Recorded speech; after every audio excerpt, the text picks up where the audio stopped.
And meanwhile, DOC is also facing a budget shortfall.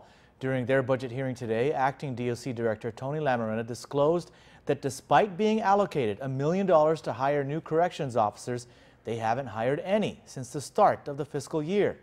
This revelation came as a surprise to Finance Chair Vice Speaker B.J. Cruz, who grilled the department even further. DOC is now asking for $28.3 million for FY17, which is a 9% increase in their budget from the current fiscal year. DOC Deputy Director Carla Borja explains that they haven't been able to hire any new COs because the processing of their GG1s have been held up at the Department of Administration. She says they're hoping to have 43 new COs within 4 months. We just received the listing of eligibles 2 weeks ago, and we just completed the 43 interviews for the 43 openings we have for Corrections Officer 1. How many new officers you need on board so that... To run all posts. 186, sir. And where are we at right now? We're looking at 130 right now. Without the 43 new hires. ACF and Agotnia.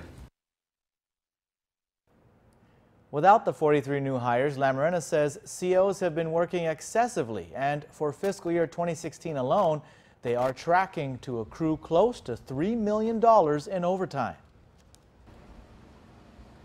What's the total overtime? Overtime, Senator and Vice Speaker, at this time, I think we're tracking almost $3 million by the end of the fiscal year. We budgeted how much? $940,000. Repeat that again. So we're tracking. Everybody, all my colleagues hear it, Okay.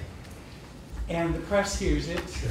And hopefully Adeloof hears it. Their inability to move 40 GG1s has meant that this legislature's allocation of $900,000 for overtime is being completely overshadowed by currently running at $3 million.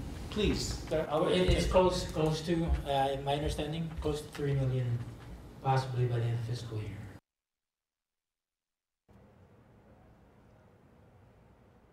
Lamarena says they are hoping to make up for that extra $2 million in salaries. The shortfall in salaries, Lamarena is hoping, will be covered by the DOC revolving fund.